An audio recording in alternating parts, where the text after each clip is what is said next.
Welcome back to Cottage Talk Full-Time. I'm Russ Goldman. Joining me is Emilio Danello. This is our full-time show of the 1-1 draw for Fulham against Arsenal at the Emirates.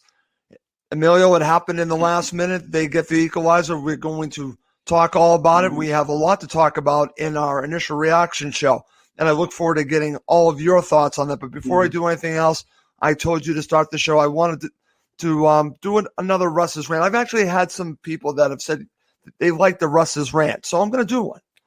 But this really has to do with Fulham supporters, wherever you are, whoever you are. We're all Fulham supporters. I just want to stress that. You know, it's a tough period for Fulham Football Club. If you go on social media, I've seen it.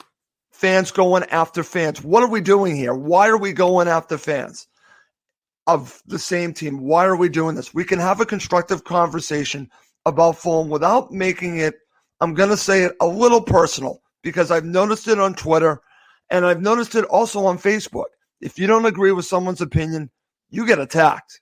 And again, everything is thrown out the window. I've seen a lot of things over the course of months, but just recently I've seen it really even ratcheted up even more. So I would like to just say this. I don't care where you live. I don't care who you are. We're all Fulham supporters. We all care about the team. We all put in the effort to talk about Fulham, to care about Fulham. We all care deeply about Fulham. So we're as frustrated as anyone. I'm talking about everyone in general. Everyone is entitled to their opinion on Fulham. I don't care who they are. Respect their opinions, because we are all part of the Fulham fan base. We are all Fulham supporters. And that's the end of my rant. Over to you, Emilio. Yeah, absolutely. Listen, it's we're a global club. We've got a global owner. We've got an American director of football. He's ultimately the one who's going to get criticised and bollocks for the reason why we're going to likely get relegated. We dared believe for a moment this afternoon. Oh, we did. Without our fans globally, this club wouldn't be what it is. Yes, you've got the stalwarts like myself who go in, week out. Yep. We watch our beloved team, at the Cottage and a number of away games. But at the end of the day, it's a global club, and fans globally love this club. They see the warmth of this club.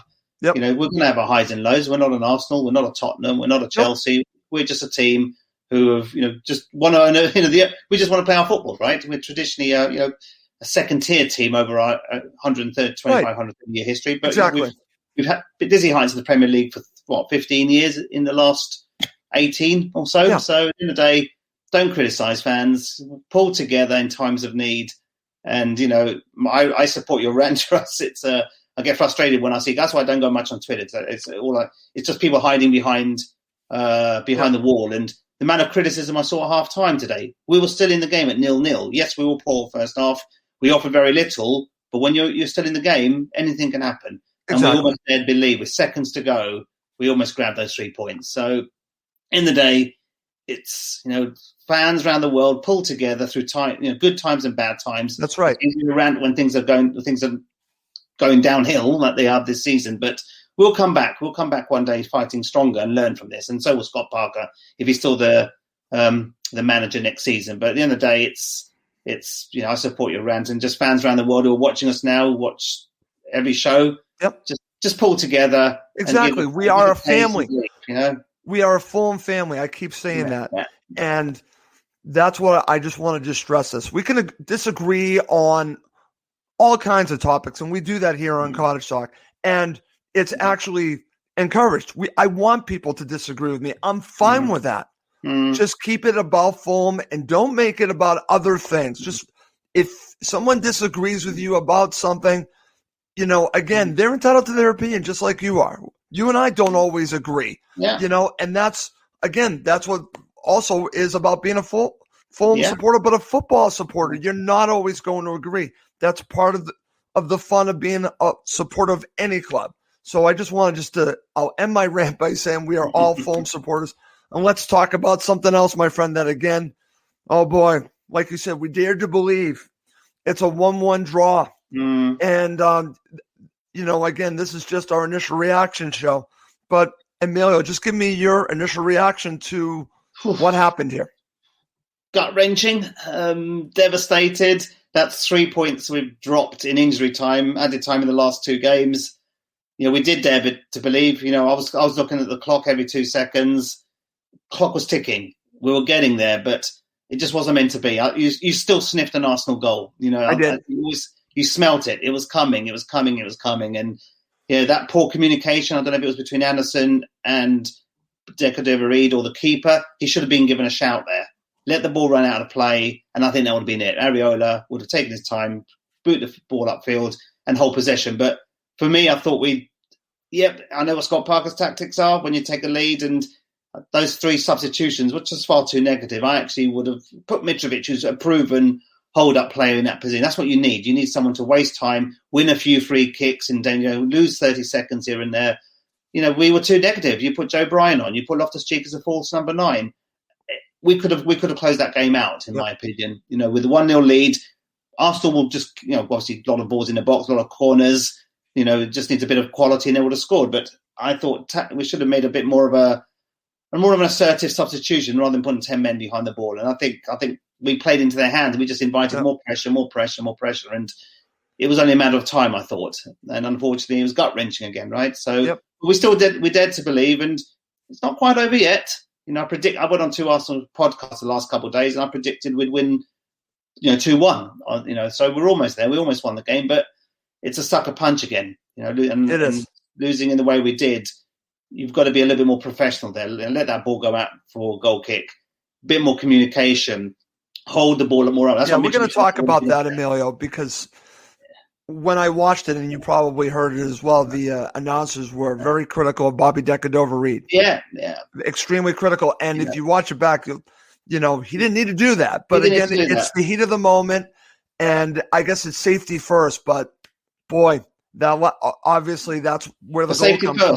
Kick it into touch, not for a corner. Go the other way. Go forward. Right. Don't kick it for a corner. Don't try to do. So it's frustrating, but it's our last 15-minute spell. We were. I would say we were comfortable. We were battling in midfield. We were giving the ball away too cheaply again. We were just hoofing it up. Yep. We need a bit of quality there. Put someone of Mitrovic's quality who would hold up the play. I was expecting him to come on, and he never came on. Win a few free kicks, waste a few more seconds, all that good stuff. That's what you do. Good quality teams close games out. And unfortunately, 2 consecutive games, we couldn't close the game out. And, we've lost, you could argue, 3 points. But it is what it is. The keeper didn't call for Decadeva-Reid to let the ball go. Well, he didn't get that call. He panicked, as you do. But overall, it's, there was VAR got involved again. I don't think it was offside per se. And so I think it was a fair goal. I think all the decisions of VAR were right today. Let's be fair. So one went our way, one clearly didn't go our way. But it's gut wrenching either way. And I think it is. These are the moments that Scott Parker, if likely will get relegated, then if he's the manager next season, you've got to learn from these mistakes. You can't.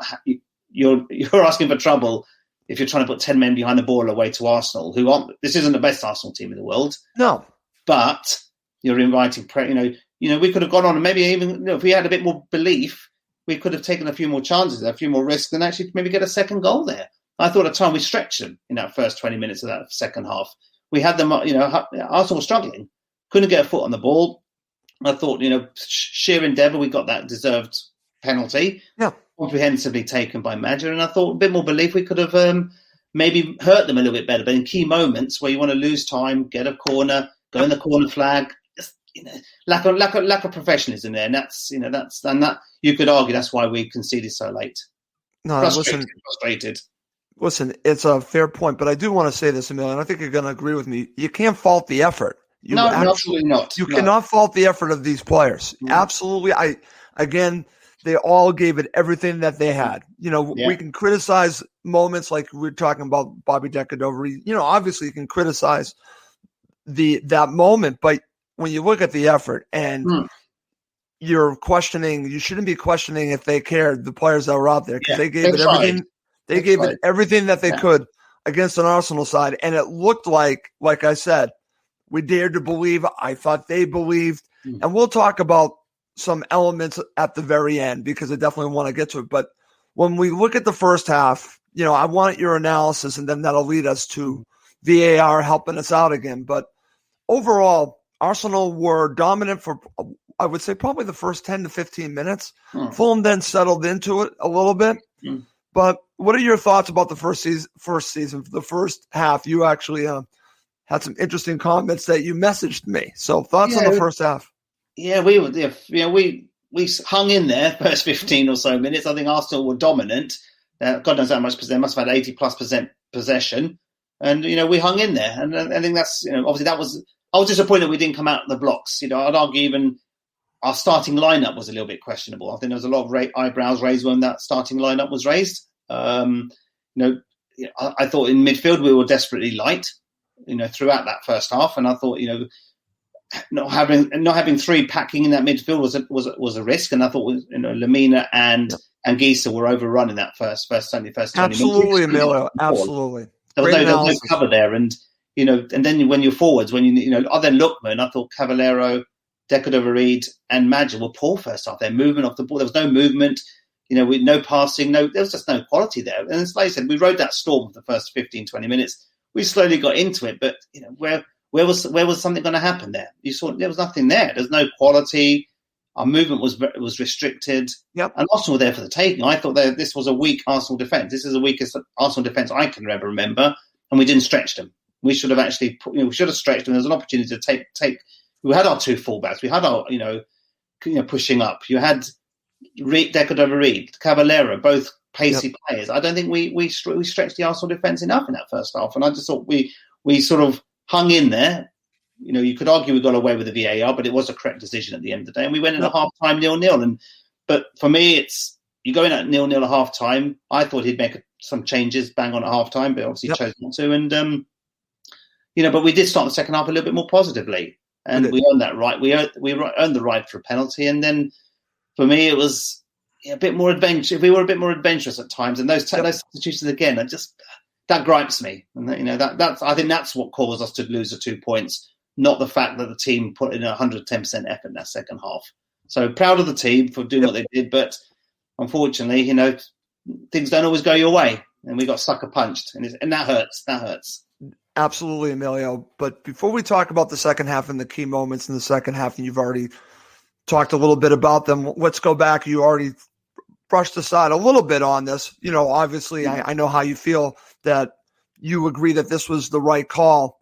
And it was the right call. But when you look at it and, when Fulham go back to the championship, we might as well say that, I don't know if I haven't heard yet. I mean, I've heard rumblings that VAR might be part of the championship. That, again, if that happens, we'll see.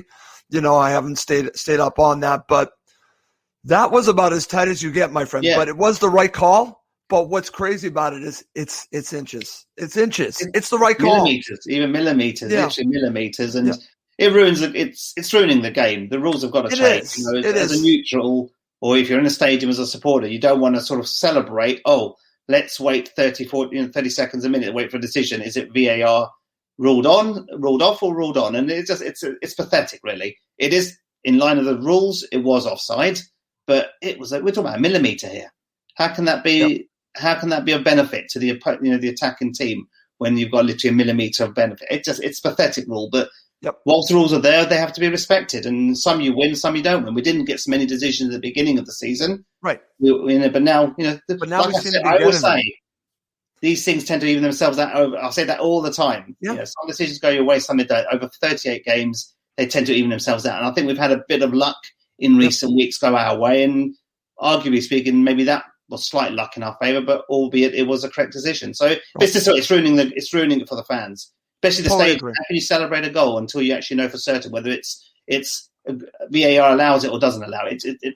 It all seems to be wait for the replay and then you can celebrate. It's ridiculous, really. It's pathetic. It is, Emilio. You could even say that about the equalizer for Arsenal, because we'll talk about that. But coming up next, we're going to talk about all the key moments in the second half, and I'll ask Emilio, who was his man of the match? Okay, my friend, let's get back to it. And you've already mentioned this, talking about the second half. You had hoped that Parker would make some positive substitutions. Well, there were no substitutions to begin the second half. But like you had already talked about, the endeavor was a little bit better, and it led to a penalty for Fulham. So let's talk about this, because, again, this is tight too. Very tight. Extremely tight decision. I watched this several times. If we're on the other side of this, what are we saying? It's not a penalty. Again, I think you can go either way on this, but he does. Again, the defender does get him a little bit, but it's very tight, Emilio. Very, very tight. So let's start with that. I want to get your thoughts on the call. Do you think it was the right call? I think it was a right call for the same reasons. There was minor contact there. There was contact. Minor contact. Yep. Minor contact, and it was in the key area. Well done, Lamina, getting into that in that offensive position. So all credit for him there. But there was contact there. Yep, there was contact. So I agree. In the eyes of the law, it's a penalty, whether it goes your way or doesn't go your way. And like I said, we've had some go against us this season. That's one that's gone our way. So VAR, thank you very much. It was the right decision. So yeah, it was a penalty for me. There was not massive contact, but enough to obstruct. Put him off. He didn't fall over dramatically either. He just fell. The referee made an instant decision. It was a penalty, and the VAR decision supported that. So overall, good decision. But it's the same thing again. You have to wait for replays and the scoreboard to tell you whether it's a decision in favour or against you. It's how can the sport continue like this? Which is why this season, and yes, we're not playing particularly well, but I can't get excited watching the matches on television. You don't get the atmosphere. You're constant. You don't celebrate or commiserate until you get the outcome from the VAR and from the commentators. It's ruining the game. It's ruining the game. Okay. Well, I wanted VAR, but not like this. I mean, this is to the extreme, my friend, and it does ruin the experience for people watching. It totally does. I'm there with you on that part. Mm-hmm. I do want them to get the calls right, but this has gotten just way out of hand. And if they're going to use it, there's got to be some middle ground because this is just too extreme. But let's talk about the second part of this. Now, I want to get your thoughts. I'll share my thoughts. When you saw that Josh Maja was taking it and what was going through your mind, and then, of course, he scores the goal. And it actually was a very good penalty that he took. It was very good. So thoughts on the decision that he was the man taking the penalty and the fact that he scored the goal?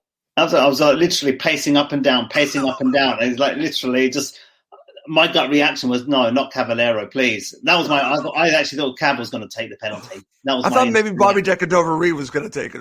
I thought Cav, and then when I saw Maja, I said, we don't know.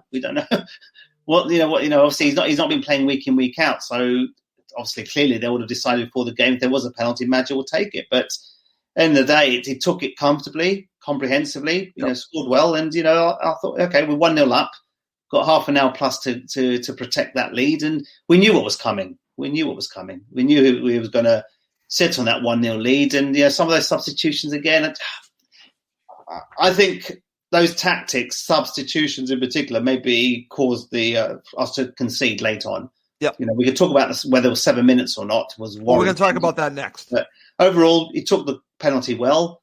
But, at the end of the day, it's, that's you have to create your moments.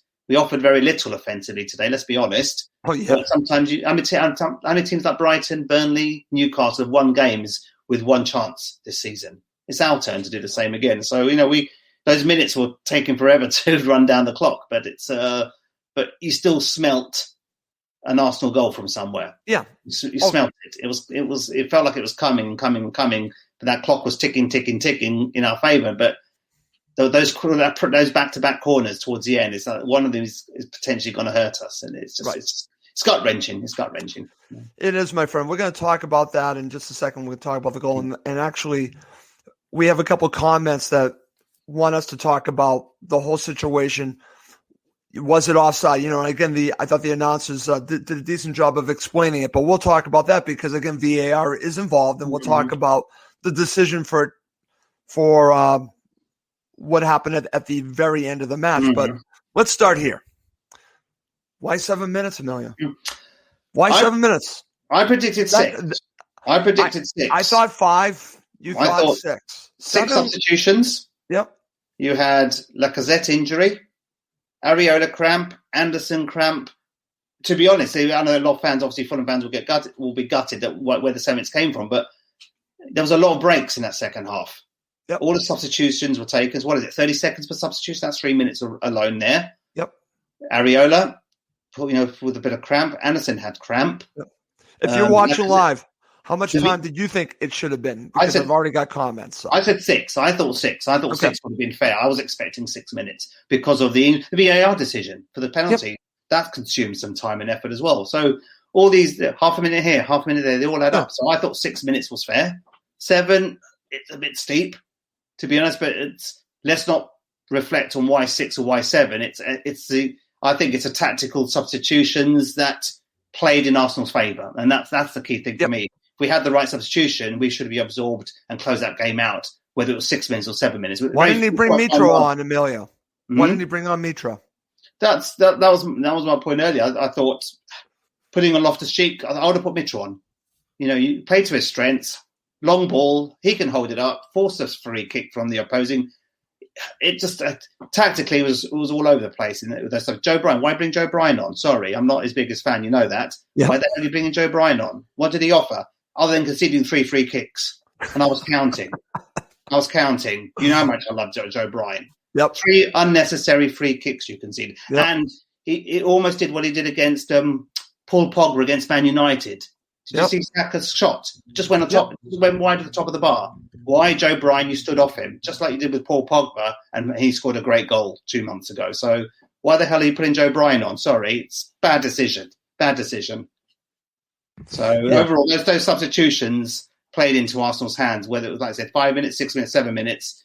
We can argue whether it was offside or interfering with play, but I'm not criticising necessarily the amount of time in added time, because at least 6 were warranted because of all the incidents. Let's be neutral here as fans. Let's not be biased.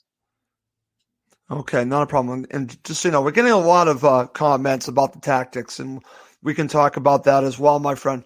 But let's get to it. Let's talk about I wouldn't say controversial moment, because again, this was looked at, but the equalizer from Arsenal, and we've had comments that, and I'll share one in just a second, but I just want to pull this up, and I want to talk about the goal, the equalizer for Arsenal. Just thoughts on this, Emilio, and then we'll talk about any controversy that goes along with that.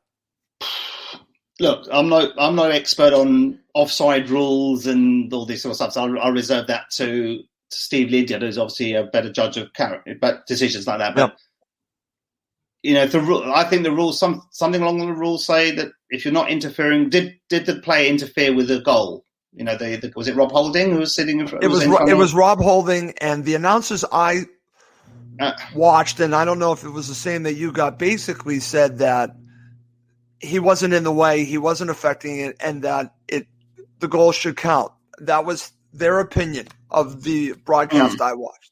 Yeah, and similar to me, as though it's, if that in the old days that would have been offside many years ago, because he was interfering with play. At the point the ball was crossed, he was interfering with play, or in offside. That would have been given a straight offside. But the rules seem to have changed over the last couple of seasons. And again, I'm no referee, I'm no judge of VAR rules or offside rules. Steve Lydiard's better position than me. But if he wasn't deemed to be interfering with play, we didn't clear the ball again. It's the same thing again. I don't think he got in the way of defending or clearing the ball. Right. Bit of luck. The ball fell into the right feet, but it's the moments leading up to that. Again, it's not.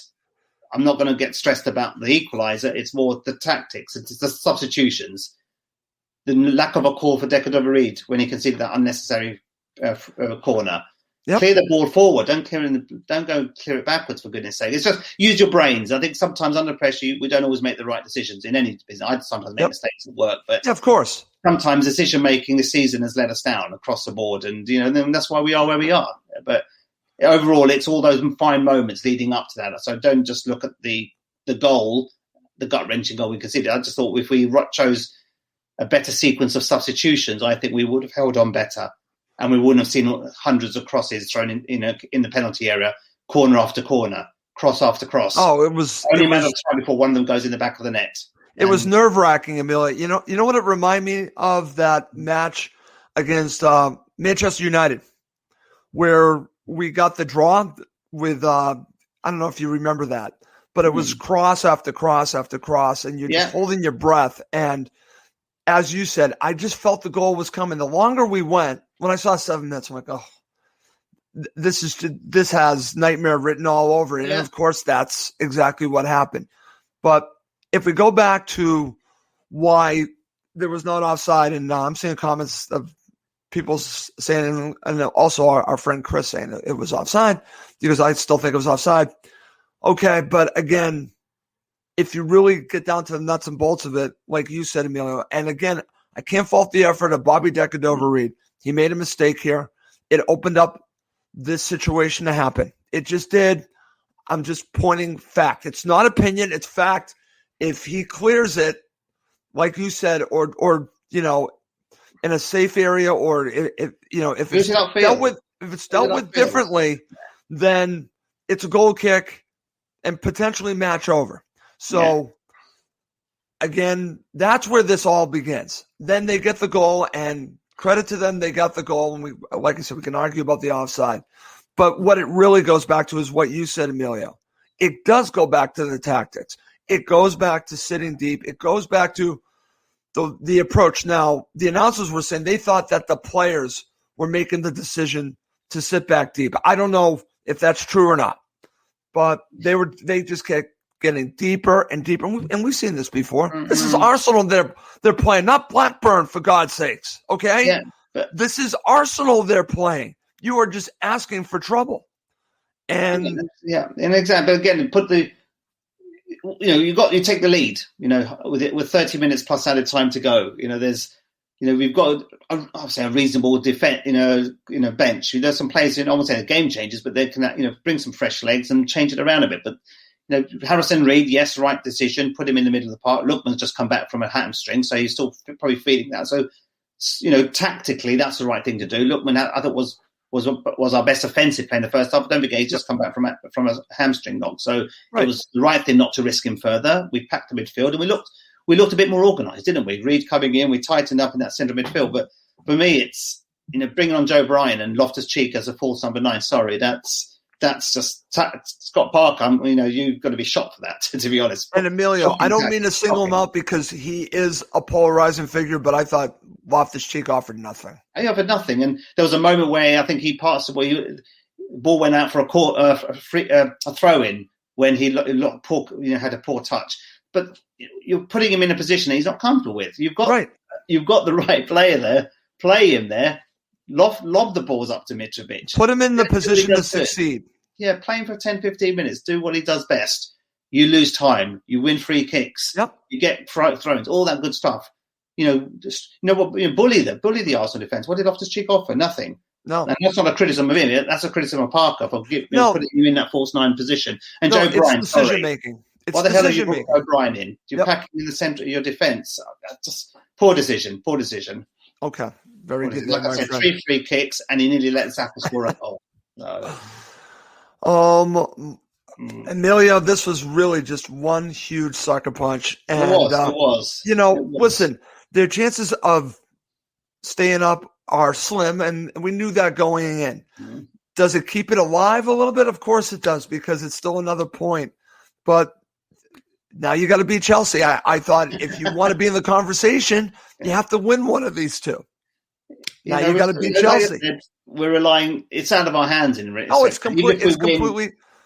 Yep. Even if we win every game, it's still no guarantee we're going to stay up. So to be honest, it's Newcastle, Burnley, Southampton away, all games you'd expect to win. But these 3 points that we've dropped in the last 2 games, if we did secure those, then yes, you could say we're back in it, and you still got Burnley to play at home. But we can't keep relying on other teams to beat Burnley and Brighton. They've got poor run-ins. I said it 2-3 weeks ago. Newcastle don't rule Newcastle out, because you might think they're playing poorly, but they can score goals. And look, they've got 7 points out of 9. They've got themselves out of trouble. Yep. I think what we haven't discussed today as well is just simply the starting lineup again. I was, I forgot to ask you that. So starting lineup. I'm surprised by that. So let's go back and I'll get your thoughts on that, because I thought about that while we were doing this. I did not ask you your thoughts on the starting 11. I was expecting a more positive, give it something, play something a little bit different. Scott Parker doesn't know what he wants to do. Now, this is why I'm starting to question, what's he trying to do, Scott Parker, here? 1 minute you play Mitrovic. I don't think he had a bad game against Villa.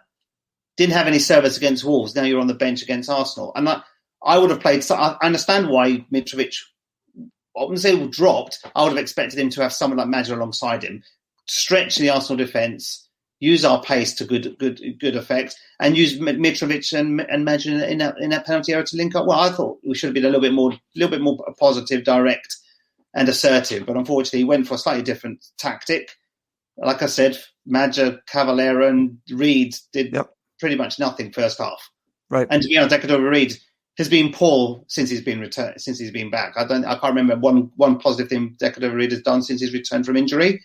So, we criticise Cavallera, but I think BDR has been very, very poor since he's returned. And I was surprised by that lineup. Loftus-Cheek, I can understand maybe being subbed, but I would have wanted to see a traditional 4-4-2 or have two men up front and try something a little bit different. But, Scott Parker clearly doesn't want to play that way. And whilst he's our coach, we're never going to see that style of football. Mitrovic is out the door at the end of the season. So let's think about. Can I just say this, Emilio? Because what you're describing, and I said in the preview show, and I actually said this as well on a show that actually went over on the Peacock Network that actually was a preview with Robbie Savage of all people. Okay. They asked me to do a video, and in the video, I basically said that Scott Parker should go 4-4-2, play two up front, and just go for it. Yeah. And he refuses to do this.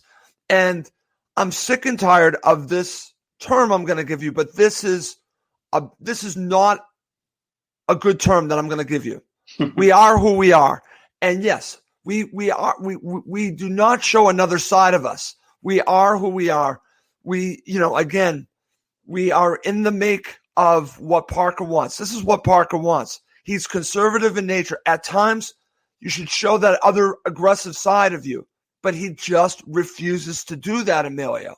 So if I have a criticism of Parker, and I do here, is that with 6 games left, now it's 5, you have made the decision to just play with Arsenal. Again, I think he put out a lineup that I think he thought had some pace. But again, it was not an aggressive lineup. No. It was not. It was to play the way that it played out, to nick a goal, Emilio, to get a penalty. Yeah, it actually played out probably the way that he envisioned. Yeah. And again, we got away with it in the championship. You do not get away with it at this level. Yeah. So he deserves criticism for his decisions on the starting 11. He knows his team better than I do. He picked it for a reason. Let's go for it. But the thing about it, looking back at it now, I know it's hindsight 2020, is that this was not aggressive. He's not aggressive. He's not going to change who he is. So this is, we're just going to have to deal with it because this is, I think the time is to make a change. But, you think it's time to change? Look, neither of us were his biggest fans when he got the job a couple of seasons ago. No, I'm not saying change him. I'm not saying change him. Change tactics. Change tactics. But that's what I meant. But the problem is he's not going to do it, Emilio. No, he won't. He won't change. He's not going to change. That's he'll learn from this season. This season, I'm not going to criticize him in time. We did the show last week where we measured who gets criticism and what ratios. But at the end of the day, you've got a certain style of football. He's had COVID to deal with. I'm not making excuses for him. So fans don't get on my back here, but COVID has been an issue for Fulham. I don't care what anyone says. Yeah. It has been an issue. I know other teams have been affected by it. Yeah. Newcastle won. It has affected Fulham. And Gisa has never been the same player, Emilio. No. We don't know for sure if he's one of them. We think it is. There have been players that have not been the same. It affects your lungs. Of course it's going to affect footballers. And if you don't think it does, then I have... Parker's not going to change. I don't know what else to say. Do we think he's got it? This goes back to the show we did last Sunday. Do we think should he stay in the job? I said last week he should. He should be given the chance to bring the team back up. And unfortunately, I think he should as well. You're going to see the same tactics, same style of football. It's not pretty to the eye, but if it got us rewards last season when we got promoted, but this season it's massively a step too far. And he doesn't. He's got to learn. Now, whether you give young managers a chance to learn and just suck up the good and the bad times that you're going to see, or you change. But then I ask the question: if he goes, who's going to take the job in the second tier? I think give him the chance, reinforce the team. But I think we've got to rebuild. That's what I said last Sunday. I think with this this team is going to be significantly different next I season. totally agree with that. Because of loan signing and also those legacy players that we've got, they'll all move on. So we have to rebuild again. Where that may take a couple seasons to rebuild, I don't know. We have to wait to the summer. But I don't think he'll go. And I don't see another Premier League team poaching him either. So in which case, the right thing he'll do is stay put, work with the owners, and give ourselves the best chance to get promoted next season. But it's going to be a long couple seasons. If we do it. Well, we are likely to go down, but it's still not sort of mathematically over yet. So I'm still. No, it's not. It's not. But it goes back to this, and I am sharing this comment from our friend Gary Cooper. Gary, thank you for joining us today. Parker changed nothing in the approach to these important games, so expect nothing for the last 5 games. Gary, I'm there with you. That's why we're talking about it. I agree with you, and I think that's the problem here. I back him for next season. I want him to be the manager. I want him to do what you just said, Emilio, learn from this season. But if we are to expect him to go 4-4-2, we are kidding ourselves. If we expect him to have an aggressive approach coming out of the box, we are kidding ourselves. This is who they are. He wants to win 1-0. He wants to beat Chelsea 1-0. And I'm just telling you, it might work in the championship. It's not going to work as frequently in the Premier League. And you're just setting yourself up for what we saw today. This was classic. And I'm going to use the term, the Fulhamish podcast. This was completely Fulhamish. Okay, this was completely Fulhamish. I've seen it too many times. I actually saw it in a match that I went to against Reading when I came up in 2012, a crazy 3-3 match, and they gave up a late goal. And it happened a lot under Martin. I remember that. We were like, why did they give up so many late goals? This has been a trait of Fulham for as long as I know. So anyways, we should wrap up this show, my friend. Give me your man of the match. Good question. Who's your man of the match? I'm curious. It's difficult to say. Though defensively, Tosin didn't make many mistakes.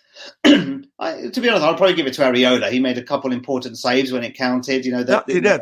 From Pepe's header, that you actually see he actually moved his feet to actually palm that away. So I'll give it to either him or Lamina. I think Lamina, I thought, had a decent second half. He looked strong. He won the penalty. He looked a little bit more offensive. But again, I'm struggling to find out. I'm probably going to say Areola number 1 for keeping us in the game, and Lamina for showing a bit more offensive prowess and obviously winning that penalty as well. Yeah.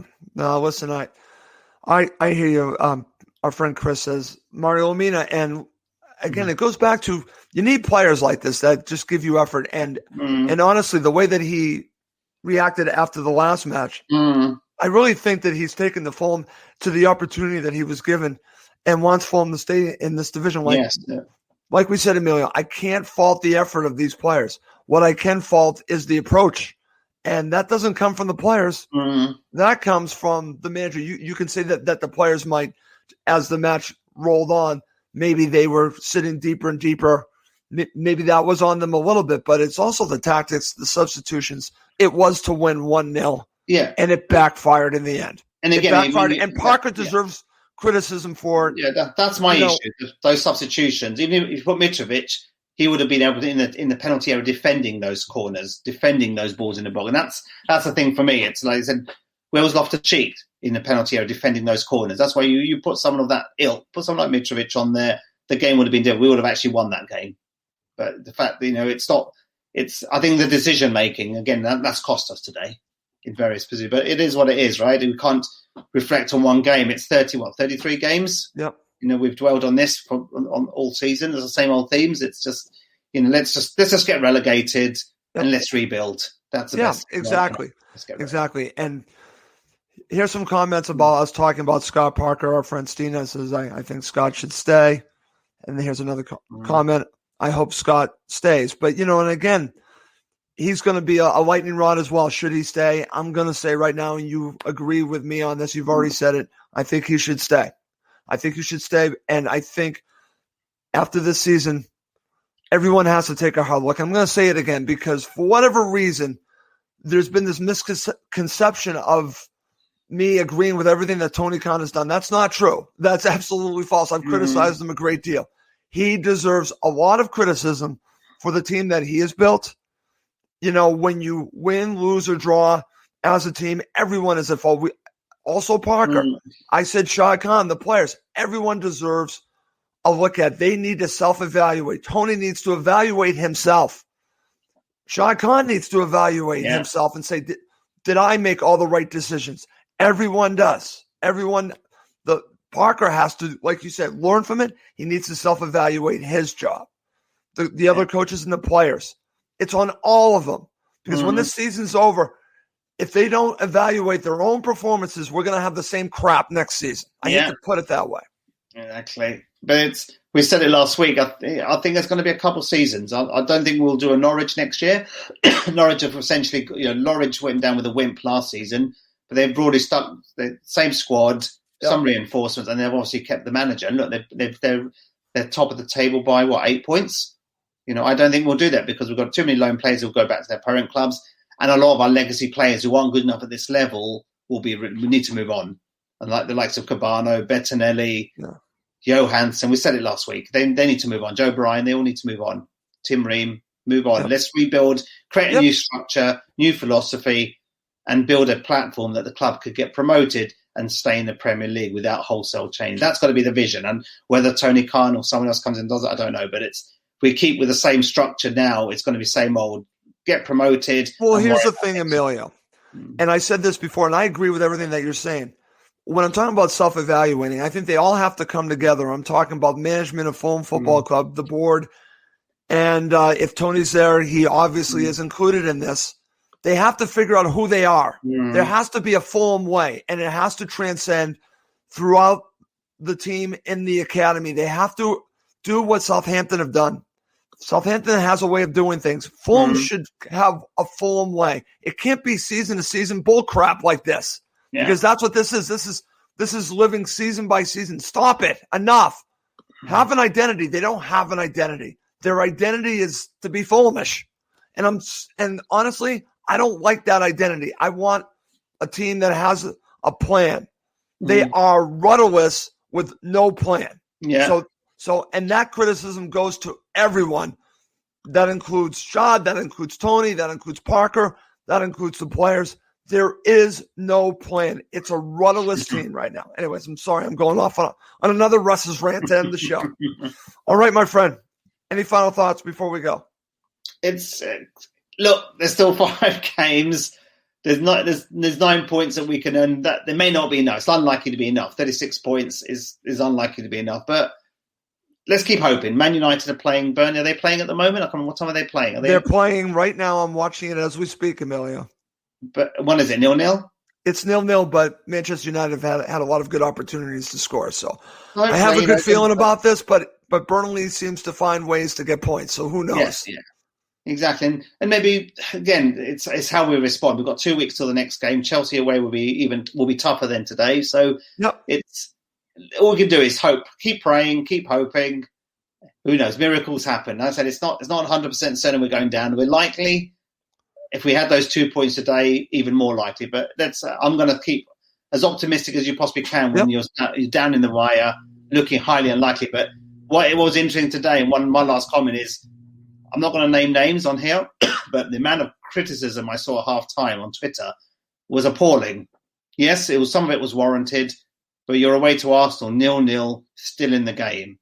And the amount of you actually go and do searches at half-time from people that we know. Disgraceful. I will. Disgraceful. So it's at the end of the day, it's people are entitled to their opinions, right? So it's let them do what they want to do. But I'm frustrated seeing the negativity of our so-called friends and fans that we have regular communication with. That's crap we don't need. If you don't like it, you can block me, guys, because I'm getting fed up with it. That's my rant as well. Over. Well, Emilio, like I said, fed up with it. Everyone sorry about that, Emilio. Everyone has a right to their opinion, as I said, but there is, let's just say it, there is a ton of negativity. And I understand it because of where Fulham are, but here's the rub on that. Even when they're winning, there's a ton of negativity. So there are people. When you're winning, you don't hear those people. They go quiet. They hide. They go under the covers. They suddenly wake up. A bit like Tony Khan. When you win, you hear him. When you lose, you don't. Same with a lot of fans that we know. It's very boring. It seems the same old themes. It's like let's just let's move on, guys. If you've got nothing better to think about, then good luck in your lives. Basically, Okay, fed up my with it, friend. really. Sorry, And that's my that. And that's my actually rant. nope. That's a good way. We actually ended on an Emilio rant, so I think we need to incorporate that back into Cottage Talk. I like that. I like Emilio's rant. All right. Well, that's going to do it for this episode of Cottage Talk. For my great friend Emilio Danello, I'm Russ Coleman. Thank you as always for watching and listening to Cottage Talk.